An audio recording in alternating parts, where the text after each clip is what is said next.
ये बताओ जोहा कैसे लगी तो? मैं कोई जोहा से पहली बार तो मिला नहीं हूँ कि आप मुझसे पूछ रही हैं उसके बारे में। पहले की बात और थी। कल तुम लोगों ने अपने फ्यूचर के हवाले से कुछ तो डिस्कस किया होगा। नहीं मॉम, हमारी ऐसी कोई बात नहीं है। कैसे की होगी? साइशा के ड्रामे के बाद तुम लोगों को बात करने का मौका ही नहीं मिला होगा। तुम्हें पता है तुम्हारे इस तरह से अचानक चले जाने को उन लोगों ने कितना माइंड किया है, खास तौर पर जोहा ने। क्यों? इसमें माइंड करने वाली तो कोई बात नहीं थी। साइशा का रीजन बहुत जेन्युइन था। क्यों क्यों माइंड ना करते? वो हमारे स्पेशल गेस्ट थे, तुम्हारी खातिर आए थे और तुम ही उन्हें छोड़ के चले गए तो उन्हें बुरा तो लगना ही था ना। वैसे भी इतना इशू तो था ही नहीं जितना साइशा ने बना लिया था। खैर, तुम लोग ऑफिस से जल्दी आ जाना, हम लोग नायला की तरफ चलेंगे। उनसे सॉरी करने? इसमें सॉरी करने की क्या बात है?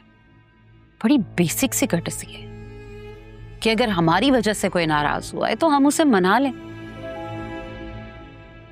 रिश्ते बनाने के लिए सब करना पड़ता है। मॉम, मुझे समझ नहीं आ रही है कि जब मैं ये सब चाहता ही नहीं हूँ तो आप क्यों इसके इतना पीछे पड़ी हुई है? क्योंकि मैं सिर्फ तुम्हारा घर बसाना नहीं, अरसलान का घर बचाना भी चाहती हूँ। वेट अ मिनट, ये मेरा घर बसने से अरसलान का क्या ताल्लुक हो गया? तुम इतने बच्चे नहीं हो सुफियान। तुम जानते हो कि अरसलान जायशा को लेकर कितना इनसिक्योर है।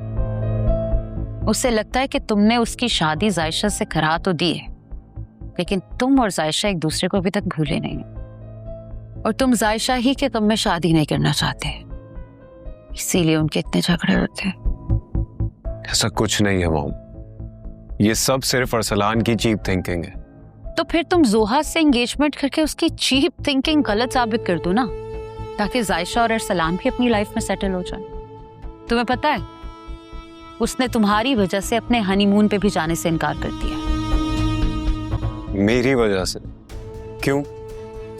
वो कह रहा है जब जायशा मेरे साथ खुश ही नहीं है तो इस सब का क्या फायदा।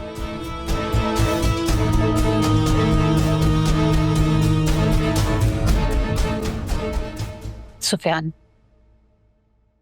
जोहा बहुत अच्छी लड़की है, तुम उसके साथ बहुत खुश रहोगे। मान लो मेरी बात। देखो, अब तुमने अरसलान और जायशा की शादी कराई है तो इनको खुश भी रहने दो, और ये तभी होगा जब तुम कहीं एंगेज हो जाओगे, वरना इनकी सारी जिंदगी ऐसे ही डिस्टर्ब रहेगी।